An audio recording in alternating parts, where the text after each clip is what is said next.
Carry is the single worst fucking role in solo queue you can ever play. Top Gunnere, děkuji za 666, šéfe, každopádně musím to skipnout. Už začíná drah. Ale děkuji ti moc za 666, šéfe. Sepia, Kanix, Skop... Sepia, Kanix, Skop, Čizma. So let's see what direction they now go in. T1, what are you going to look to remove? Is Night Silence Jax, Aurora, Ione, Skarner, pozdrav Sojky, mamku, Renča. Ale Renča je kapesníková máma. Aj. Žoliku, Čágos opět. Žolopome. Varus, Ione, tady vidíš, už zabanovali Jonáše, Skarner oni zabanovali v ten moment. Jo, oni měli přichystaný Skarner Ash trade za Jonáše, v momentě, kdy oni zabanovali Jonáše na druhý, tak oni banujou Skarnera. Kalista first pick, ale Ash je open. Ash je dobrá do Kalisty, tady se mi to moc nelíbí zatím. Nelíbí zatím.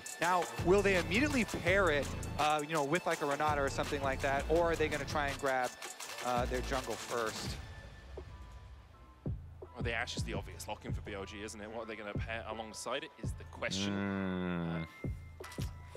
Ashe je counter do Kalisty totiž. Nebo jako counter, je dobrá. To make sure that T1 can't have the Kalista and Arda bottom side. It's a possibility. I think.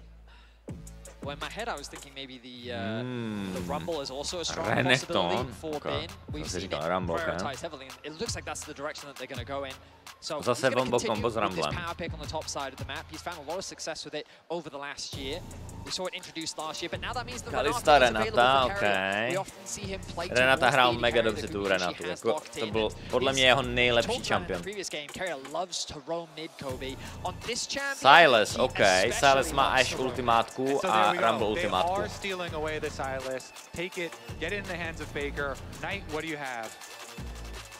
I mean, always look towards the Ari. Yeah, or Galio. Okay, so if they do Galio, it's a Kindred game potentially. Exactly. Are we in for a Shun Kindred? Because they're like, oh, he just keeps getting zabanujou for 5, když vemu Galia, to každý zabanuje. Každý zabanuje Kindred tady. Budu muset najít něco jiného než Kindred. Nocturne Kindred bych zabanoval.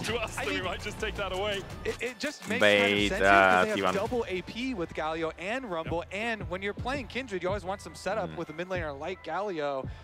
So maybe T1 will ban it away. I don't want maybe not. He could still just play like Xin Zhao or something. I don't want to overcook, but there's always the world where the Rumble goes bot lane and then there's still a counter pick top for Bin. For now, we'll assume that it's on the top side of the map, given that we're seeing these top lane bans come through. The Gnar going to be taken away, and there's the Kindred. So it seems that T1 had the same read that we did. I wonder if, well, I'd actually be very surprised if they go for something like the Nidalee. But let's see what direction that BLG zabanou tu Nocturne nebo ne? Damage to come through from the jungle. They do of course have Elk and Bin on these high damage threats. Proč je Kindred dobrá tak Galiem? Je to kombo. Tank, který dá CC pro hyper carry junglera. Could always go towards the Xin Zhao, as you said, Kobe. It's a possibility. Let's see if T1 decides to ban. Marek Brázda tam byl, kde? Kde? Já jsem se díval do chatu.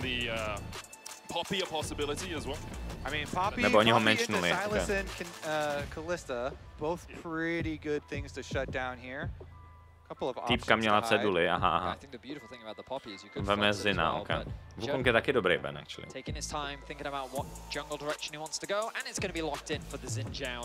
To je tvoje koukání do chatu, Lule. Tak já jsem streamer, já se rád dívám víc do chatu, než na to, co streamuji. Humanoid je v Londýně. Humanoid tam má nějakou fan meet v Londýně má. Nespamujte, jo. Orn.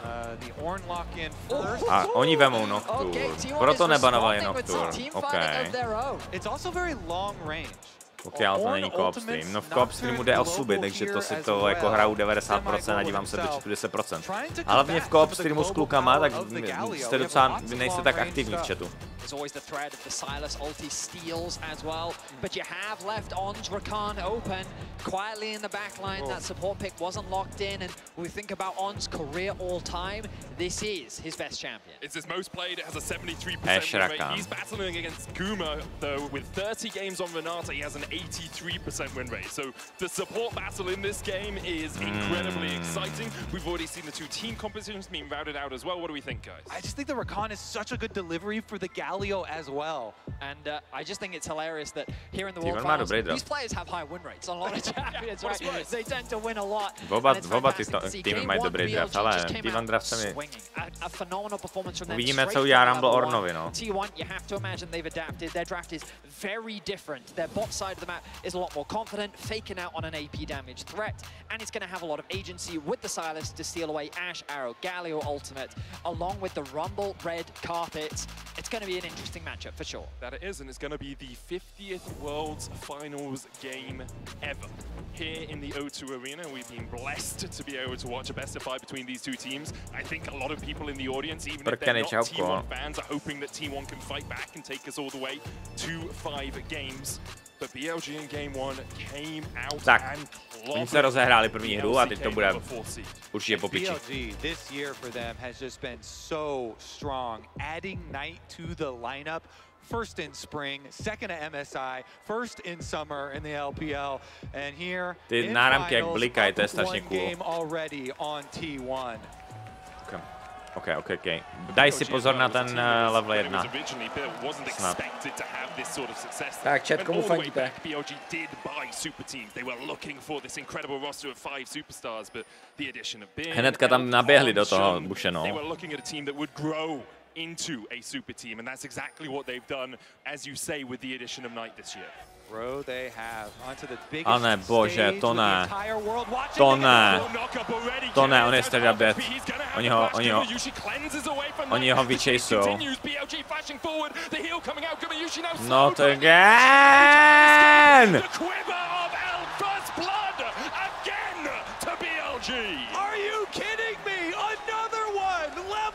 OK, tak to už je tiltující. In the exact same spot as game 1, Gumayushi ty debile, kámo, deja vu. Summoners blown. And T1, they were just trying to get some toto už je tilt. Už se napil vody, už to byl tilt. Kámo, co dělaj, ale? Co dělaj? Byli jsou v jejich hlavě. Oni měli přečtený, že chcou asi swapovat, nebo jako co dělají? It is still going to be the lane swap after the first blood here. T1 will go topside. Gumayushi and Kerry are trying to get away from the power of Elkanon. Obviously, Ornn good in lane swaps as well, can absorb a lot of pressure, pretty tanky. He's going to get knocked up here, though, and Zeus might have to burn the flash to get away. Elk with the slows, just going to chip him down to about 190 HP. No, vzal ty 3 mili XP, ale nevyplatilo se, hej. T1 to chouklo.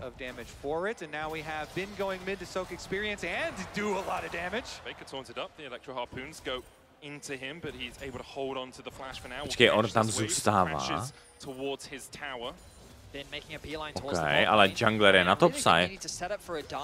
Oni nemůžou divenout Orna, protože actually tohle je huge pro T1.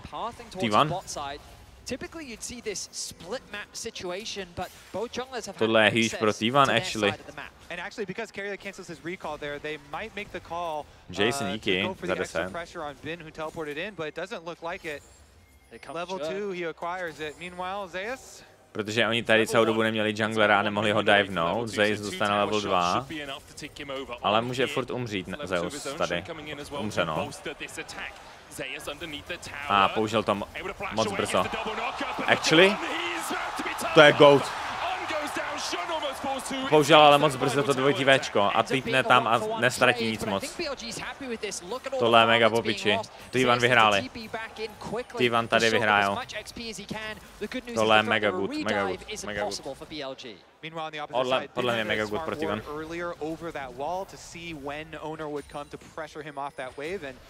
On dvojitý Včko na kanona, to spíš měl použít na CC. Tady to můžou zahrát 2v2. Level 3 proti level 2. Tady to můžou zahrát. Můžou fightit, já bych fightil, neboj se, fighti. Má cleanse? Nemá cleanse. Jak to, že nemá cleanse? Jo. Dej mu! Dej mu!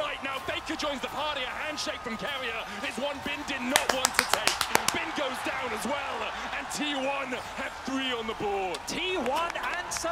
T1 to comebackuje. Tohle je mental comeback. Dobrý lane swap. Kalista Renata je strašně silná v těchto situacích.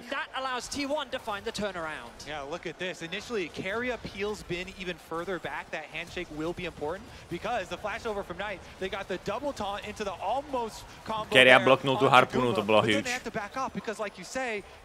A strašně dobrý ten bailout. Keria hraje hrozně dobře, kámo, tu Renatu. Hrozně dobře. Hrozně dobře. Guma as well in that skirmish recognizes on, tries to get that last auto attack and takes a quick sidestep backwards to avoid that last auto. Kámo, full house úplně, full house úplně. Mají strašně dobrý lane swap. Orn je 2 levely ahead, Orn je 2 levely ahead. Ash je 2 levely ahead, ale to je jedno. Na ADčku to není tak důležitý jako na top lane. Not only the handshake, but also the bailout doing so much work when you have the map split like this. Alongside that, the hostile takeover just stops any team from really being able to dive you as the game goes on. Keria is absolutely sublime on this pit. Now we've got 35 seconds until the grubs. Budou zase grubíci a tady dobrý poke. Dobrý poke. Tady budou 3 grubíci pro T1. Support, but Elk already ticking over to level 5 as Knight has actually moved down towards bot. Tady hrajou strašně dobře na Zeus means they can't really get involved.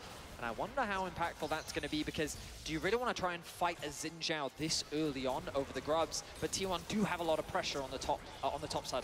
Ten Keria to hraje fakt dobře. Moving up the river now already on the Galio, transitioning over to the objective. Shun has the brush. No W hit there onto Keria though for the poke. Billy musí získat nějak jednoho grubíka, ideálně, jinak to pro ně bude problém. Nějak vyfajtit, nebo to teď smajtnout. On to smajtne teďka a utečou potom. Jo, dívej, on to smajtne a utečou. Tohle měli fajtit T1, to je blbý, že to nefajtí. Tohle je blbý, že to nefajtí T1, tohle měli umět Fnatic, by the way, to co udělali byli Gaming. On to vzal on air. Nice. Nice, dobré. Dobré, to je huge.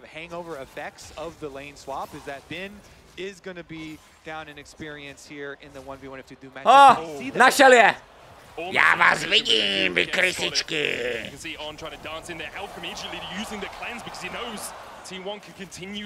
Uvidíme, má Nocturne 6.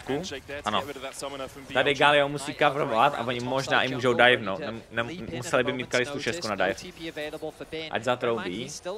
Ne, je tady Galio. With Zeus having the ultimate available, the threat of a dive is a real possibility. Faker keeping his pressure up in mid lane, about to take over to level 7. Musí dostat level 6 Kalista, aby to jako pofajtili. A tohle je výhodný, tady zase zruší ten reset. Oni tady čekají, eventuálně Kalista dostane 6. A někdo bude muset jít na bot lane, protože to slow pushuje k enemy týmu. To dělá dobře tohle týma. Teďka Silas půjde na top lane, oni ví, že Rumble musí jít na bot lane.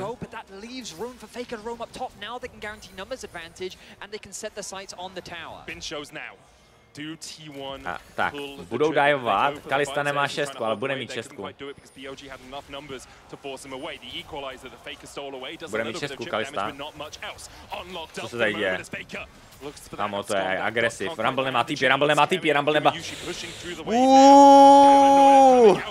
Tohle je agresivní, hodně agresivní. Guma tam tankuje věž, zbytečně. Pane bože! Jak to zahráli? Oni to posrali, ale zároveň to zahráli. A Rumble týpnul nebo netýpnul? Vzal 2 pláty. A ještě teďka divenou. Insta divenou Zina, ne? Insta divenou ho. Tak a ještě možná... OK. Shutdown pro něj. Okay. To je hýž proti Van, hýž proti Van.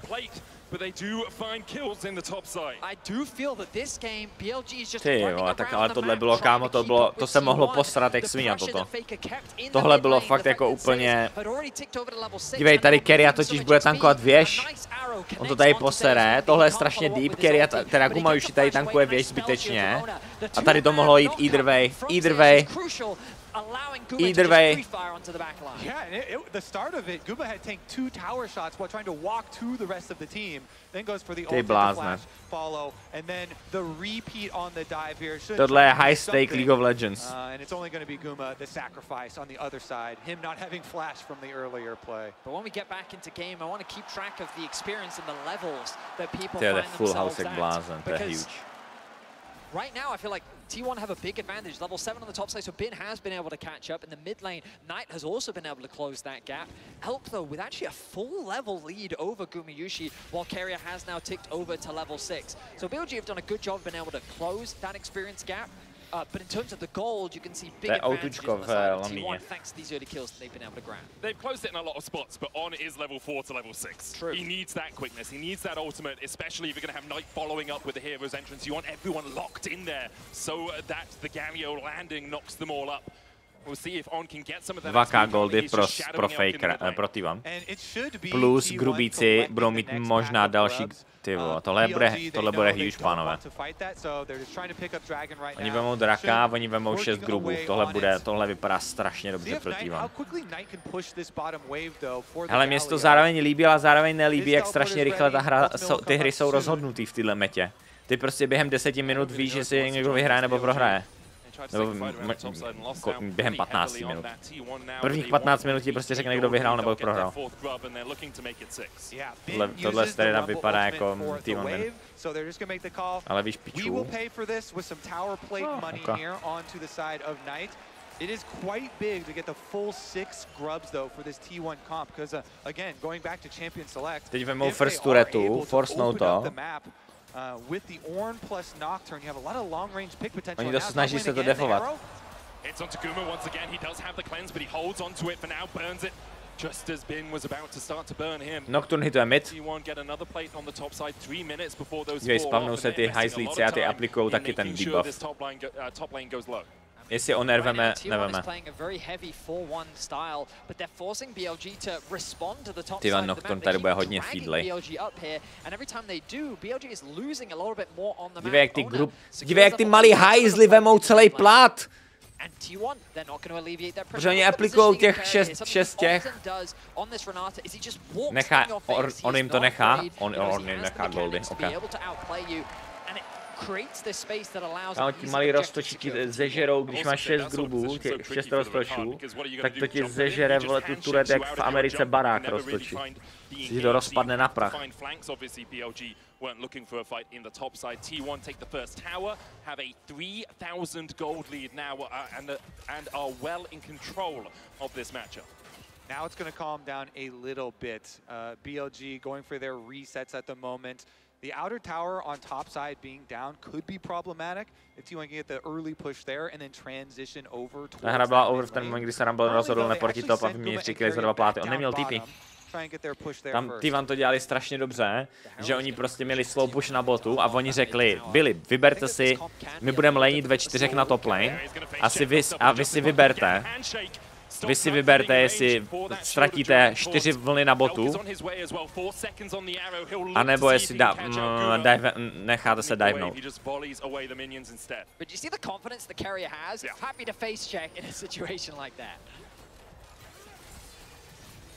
Going to be chipping away over this ward right now. Good control from On. Still not level 6, by the way. All right. We are going to get the early push on top side for Zeus as well. The early tempo here for T1. What play can they create with it? He doesn't quite have teleport, so it is a little awkward. 1400 not even going for the Kalista, recall, 1100 doesn't look like they're going to force quite yet. But you always have to look at these hovers from Owner. The Nocturne kind of shadowed there with Faker Silas making the roams, threatening down to the side. Chat, komu fandíme? Komu fandíme? Komu fandíte? Takhle. Every time they're trying to find that play before it happens. It certainly is. The Herald likely going to be the next big point of contention. The T1, reset's T1, coming T1. through for T1 as Carrier already making his way back out onto the map. Owner's going to be the first to the top side river. The Scry's Bloom going to be popped by Bin to spot on any vision, but none has actually been laid down just yet. Carrier's just replenished his stock of wards. Meanwhile, BLG, heavy investment on the bot side, Kobe. You can see all these wards being set up to reclaim control over that area of the map. Herald dost breakne mid-turetu, to je prostě Herald se používá na mid-turetu. A T1 mají hrozný problém s mid-turetama, oni mají hrozně boner na ty jedničky mid. A oni se ty jedničky mid dají strašně jednoduše punishnout, kolapsnout z obou stran a engagenout. And in payment for that, Zeus is able to again push another top wave. See in the MasterCard lane of economy snapshot just how different it looks from game one. In game one, it was only Gumayushi who I think had a 40 gold lead, the only speck of blue on there. Now is T1 across the board having leads apart from Bin in that top side. Knight and Faker trading. Faker down to half HP. Meanwhile, across towards the Rift Herald, that handshake from Carrier going wide. On does have the quickness. Faker still trading down towards the bottom side. Knight goes in with the Justice Punch. Carrier down at half HP. On perma trade Faker, aby nemohli typovat podle mě. Faker and Knight unable to do much more than just slap each Herald je other furt around. up, to je docela, byli to tady docela dost drží tu zónu, když jsou 3k gold behind. Tak ten by měl straight up umřít. Ne, neumře. Faker dobře, tohle je dobrý POV. Mají to dobře udělaný, tohle se mi fakt líbí. Že mají jako dual screen, to je fakt po piči. Tady týpe do fightu. Oni musí forcenout toho Heralda, jako tady tyhle to byli drželi strašně dlouho na to, že jsou 3k gold behind. Tady bude fight, borci. A Faker nemá HPčka.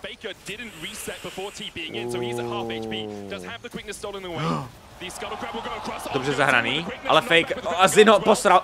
Freeman, Kalista, Renata 5-man, Kalista Freeman. Ty debile.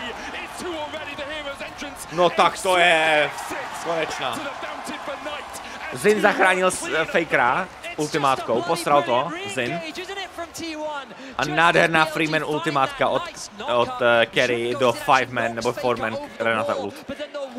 Ty vole, ta Renata pro carryu je huge, to je jako, ta Kalista Renata pro Renatu, teda pro carryu. To je ten klíč, hoši, to je ten klíč. Pome, 1-1, pome. Sleduj, tady sleduj. Oni flash engagenou Fakera, Zin ultne a knockne pryč, tady 3-man ultimátka a potom okamžitá... Kalista Renata tu posmurfili. Nebo jako reálně, no, spíš carrier.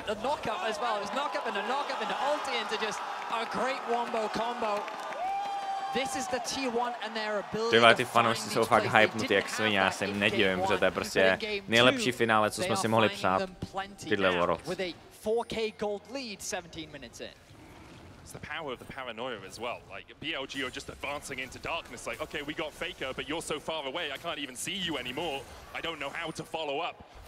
And then T1 just throw everything into the mix. And now they are looking for their first dragon of the game. A 5,000 gold lead over BLG. Very similar to how far ahead BLG were in game one, although obviously T1 had yet to take all of the towers we saw BLG manage to do. Dobrý. Je to pěkný, že to takhle comebackujou, že prostě po té první hře, kde udělali 2 game losing chyby, tak si prostě pohlídali ty grubíky. A hlavně je tam krásně, mně se fakt líbilo to, jak T1 prostě měli slow push na botu a řekli, Billy, vyberte si. Buď ztratíte 4 vlny na botu a my tady budeme 5v5 aramovat na topu, anebo tam na ten bot někdo půjde a my vás divnem. They can reset back out into mid. It's an easy setup and an easy siege thanks to the Ornn ultimate that can be used to zone them away from the tower. Faker going to catch that mid top wave, going to look to reset as well. And look, here comes the resets through into mid. In fact, they don't even bother basing, they actually just make a beeline towards that lane. Ale tím, že prohráli tu první hru, tak musí vyhrát na red side jednu hru. T1.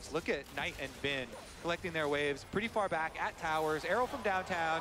Elk gets a taste of his own medicine, but he should be able to survive this, especially with Jun coming in from the side. We'll take a spear to the back for his time in the mid lane, but T1 just used the fact they've stunned out Elk to take down that mid tier 1. And look, Knight can't actually afford to push out that bot wave, even though he knows that the play is happening in mid. If he overextends, the thing that Kobe's been talking so much about is the threat of the side. Okay, tady možná umře. Bin. Ne, je tam Zin. Realizing he doesn't really have the manpower here to back him up, the arrow going wide. But he's crucially drawing members to the top side, and now the bot lane play becomes an option for BLG. They have the push in mid, they have another wave that they can catch on bot, and then they can start putting pressure on the tier 2 tower. Ale kdo vyhraje dám proti Knight tvému typu overstays, there's the výplatu. threat of a dive. Já nevím, kdo vyhraje, ale fandím T1. A doufám, že T1 vyhraje. T1 in game number 2 with 6 grubs, remember how quickly they can take these towers. They're just going to siege up at this turret, try and spawn those grubs, and they rotate Faker down after pushing top side. Kdo vymyslel, že ty gruby budou aplikovat ten debuff, ten true damage. To je hrozně broken. Again, the power of Nocturne here lurking in the jungle means that BLG constantly have to defend at towers. That's the thing you've got to be careful of. He's going to ride that one into the tower. Okay. Tohle trošku. Coming out as well. Elk locked up towards the top side. The Rift Herald did charge in. Half the tower has been a loss, but BLG able to hold on to the rest of it for now. So that's an example of what we're talking about with the Ornn ultimate, just using it as a zoning tool. I got a bit ahead of myself, expecting there to be a full-on dive. T1 going to show a lot more respect than that. But what I was trying to say earlier is that it's not the 4-man stack you've got to keep an eye on when it comes to T1. It's actually just the individual sitting on a side lane, whether it be Guma, Ona, Faker, or Zeus. They'll just push out that extra wave to get it deep, force BLG to both respond to the 2 pushing waves, and then that extra member comes and pushes in that 3rd one to then catch you off guard and then get away on this chip damage on the tower. And this 6 grubs is so nice for them. So powerful. When they're constantly rotating between these towers, even though T1 have a very short range. Těch 6 grubů je prostě broken z toho důvodu, že ty ani nemusíš hitovat tu turet, protože ty stačí, abys dostal hit v range ty turety, anebo byl v kombatu a oni se spavnou ty malinký gruby se spavnou a oni doběhnou k ty turetě, jako gržnou si jednou, kousnou si jednou a aplikují buff. Teda ten true damage. A ta věž se rozpadne. Ash Arrow is famous for catching you off guard, and that's ultimately what they're looking for, and why that highlight was so good, Kobe, because On's vision is going to be crucial to allow them to find those picks. T1 agree with both of you. 5 sweepers. 5 sweepers and a paranoia. They're putting as much darkness on this map as they can for BLG. They realize the only way BLG can get back into this game teď bude důležitý pro T1 si vyrobit win kondici. Buď furt farmit jungle campy, aby byli underleveled a underfarmed z jungle campů, anebo získat ty 2 na obou stranách, anebo forcenout barona. Drak win kondice nebude před 22. minuta a je to 1-1 na draky. Step number 2 now. Try and draw out BLG into the dangerous open area of the map. Dragon will arrive shortly, of which they can try and utilize that. But once again, you see T1 first on the side waves, pushing those ones in, and they have their double teleports ready, plus Nocturne ultimate. Again, the side waves are so annoying for BLG now. It's constantly catching and catching and catching, and it's T1 that always get that push out onto mid. Holding this mid tier 1 is so valuable as well. Dragon, 20 seconds. Of course, the threat of Assault not quite there yet for either side. T1 set their sights on the enemy camps, and they're looking to suffocate BLG out from more. Kdo má lepší late game? Ty hry se nehrajou na late game, borci. Oh, the flank. Flank? Zeus. Eška? Nádherný bombo combo! Silas běží. Hej, Silas s Rakan ultimátkou není balanced, kámo. Pěkný.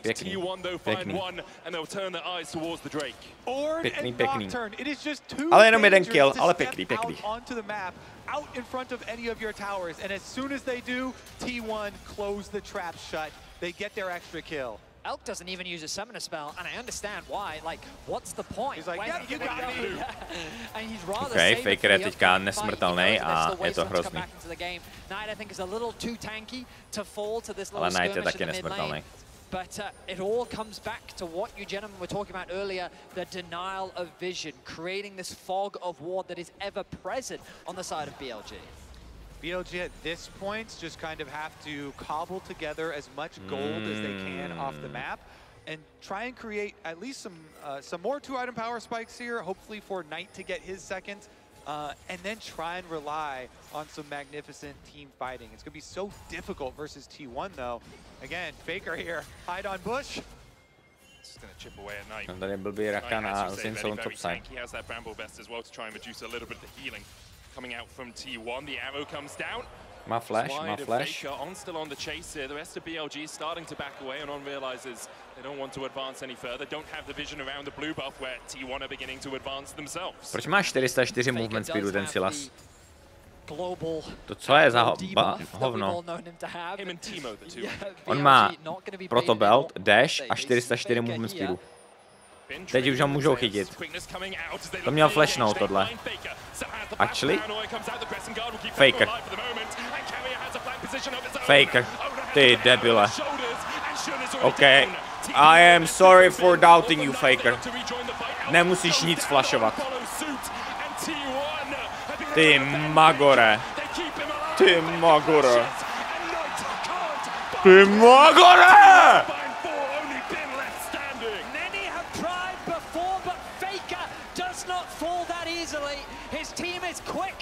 Ty magore, on zešílel. Ty debile, nabejtil celý fight. Ty vole. Ale jako byli dobře zkusili, museli, oni by jinak prohráli splouli. Ty vole.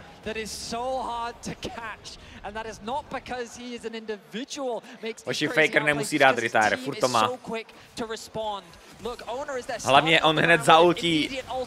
Ano, Zina zaultí. Dívej, jak tam zůstává. Ví, že tam může zůstat. Protože se healne. A dívej, teď prostě tam zůstává na toho Galia, dívej. Vole.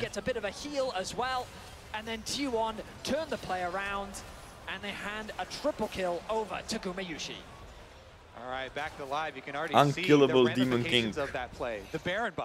In the hands of T1, walking up these towers, they just fall over in front of them. Zvýšil bych tam, nevím, kdo dělá produkci, ale zvýšil bych tam ty diváky, aby tam byli víc slyšet. Ty cheery těch diváků. They are 12,000 gold ahead or thereabouts, and T1 advance on 2 lanes. Faker in mid. Vašku, vidím to. Bude to přehraný, jo? Jsou teďka mutnutý alerty ve hře, ale potom po hře zapínám alerty zas. Continue to pile the pressure on. On looks for Owner, can't find him. BLG just trying to find some semblance of an engage, trying to find some Faker je legit Michael Jordan, ty vole, League of Legends. Ty vole. Half HP now on the Xin Zhao, and T1 just chipping away. That's all they need to do. They have the Baron buff for another minute's time. Again, Baron buff and 6 grubs just solve so many siege problems. Arrow gonna get juked. Flash was lost there for Carrier, but the damage is still being done. BLG's picked up. Pozor, tady mají ho, ale Guma je nesmrtelný. Dobrý. Dobrý. T1 je back, 1-1. Pome. T1 will strike back in game number 2 to even it up here in London. Oši, máme sérii. A hlavně ty hry jsou teď tak rychlý, že to je prostě, to je tak strašně... Dívej, jak to bliká všechny ty nahrávky, to je tak nádherný.